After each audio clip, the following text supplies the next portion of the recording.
10 அமைச்சர் பதவி கொடுப்பதாக தாவேக தரப்புல பேரம் பேசினாங்க.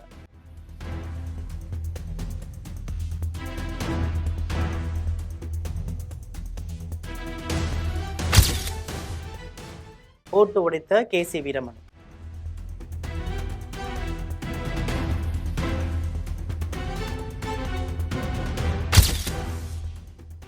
இது பற்றி ஜெம் தொலைக்காட்சி வழங்கும் சிறப்பு செய்தி தொகுப்பை தற்பொழுது பார்க்கலாம்.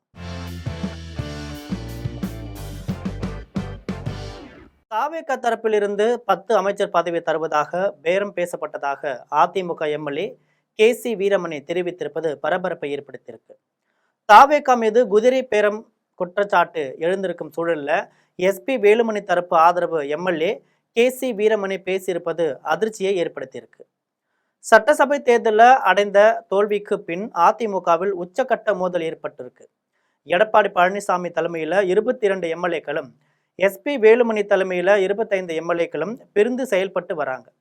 அதிலும் நம்பிக்கை வாக்கெடுப்பின் போது எஸ்பி வேலுமணி தரப்புல தாவேகாவிற்கு ஆதரவாக வாக்களித்தது.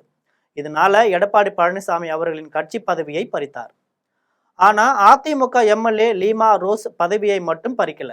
இதன் காரணமாக அதிமுகவில் நாளுக்கு நாள் மோதல் அதிகரித்து வருகிறது. எடப்பாடி பழனிசாமி தரப்புல சிலருக்கு அமைச்சர் பதவியும் வாரிய தலைவர் பதவியும் கொடுப்பதாக தாவேகா ஆசை வார்த்தை கூறி இழுக்க முயற்சித்து வருவதாக குற்றம் சாட்டியிருக்கிறாங்க. இந்த நிலையில எஸ்பி வேலுமணி தரப்புல இருக்கும் கே.சி. வீரமணி சில தகவல்களை பகிர்ந்திருக்கிறார். அதுல கே.சி. வீரமணி பேசுகையில, எவ்வளவு தூரம் தேர்தலுக்கு செலவு செய்து பயன் இல்லாமல் போய்விடக்கூடாது, கட்சியில 4 பேராவது பயன் அடையட்டும் என்று தாவேக அரசுக்கு ஆதரவு அளிக்க முடிவு எடுத்தோம். உள்ளாட்சி தேர்தலிலும் வெற்றி பெற முடியும், அடுத்த தேர்தலிலும் கூட்டணி அமைக்க முடியும் என்பதற்காகவும் ஆதரவு கொடுத்தோம். இதனால அதிமுக நிர்வாகிகள் என் மீது என்ன குற்றம் சுமத்தினாலும் ஏற்கிறேன். விஜய்க்கு வெளியில் இருந்து ஆதரவு தெரிவிக்கலாம் என்று சொன்னதை எடப்பாடி பழனிசாமி ஏற்கல. தாவேக தரப்புல 10 அமைச்சர் பதவி தருவதாக கூறினாங்க. அமைச்சராக இருந்தால் கொஞ்சம் நன்றாக இருக்கும் என்ற எண்ணத்துல எடப்பாடியிடம் கூறினேன்.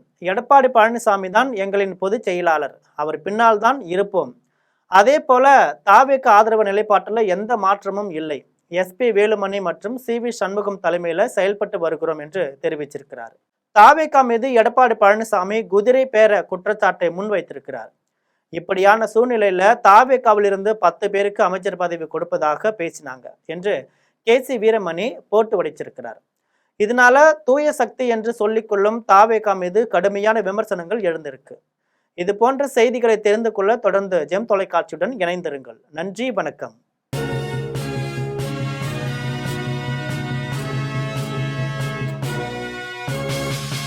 உடனுக்குடன் அப்டேட் தெரிந்து கொள்ள ஜெம் டிவி தமிழ் ஆப்பை இன்ஸ்டால் செய்யவும்.